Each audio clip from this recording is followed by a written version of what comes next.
All right, the sled push.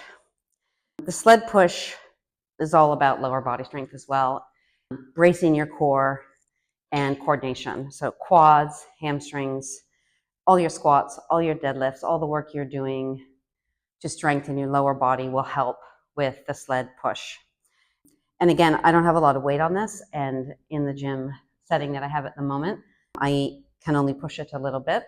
But the advice that I give you for the sled push would be that one, you want to get as low as possible on the bars as you can. I do see people pushing like this.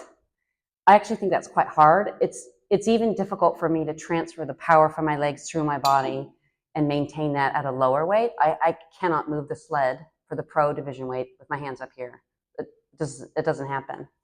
There are also some people that they bring their arms in, they bend, and they push like this. That might work for you. It might be more comfortable. Again, you're pretty high on the sled in this position, as you are in this position. And the heavier the weight is for you, the lower you want to be on the sled. Because otherwise the sled's slightly coming up and you're pushing it like this, whereas you want to be pushing it flat against the ground. And the carpet can be hit and miss at Hyrox races, whether it's gummed up or the sleds are used and they just don't run as smoothly as they could. So you could do straight arm.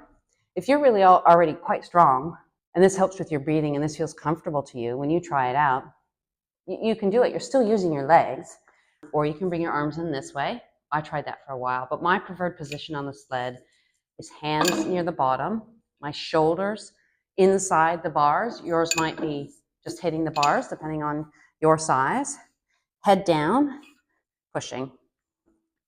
And you want to be doing probably little steps if you can. They don't need to be huge steps, but it's what's comfortable and manageable. So again, I would recommend sliding as far down as you can, bracing yourself against the poles, head down. Well, you have to put your head up to smile for the photographers now and again. Head down and pushing. And when you're practicing, you want to be practicing at race weight if you can. And you should also know that at Hyrox, the sleds are similar to this, in that the bar in the middle is quite high and your head's going to get near it. So I noticed that at the races I've done, I've always had to tilt my head slightly to the side, this way or that. And that's fine. It just, if you're using a sled at a gym and the weight is, this bar is lower, or there's a different configuration of how you put the weight on, sometimes people end up putting weight, you could be training on very different equipment. Just know that the middle post in the middle of the Hyrox sleds at the competitions is quite high. If you go look at footage, you can see it. Like everyone's kind of, God, I hope they don't poke an eye out. So if you're doing the open division, it's possible you could push it like this. Also possible to push like this. I find both those positions uncomfortable. I don't feel strong. I feel really grounded if I'm down and I'm as low as possible.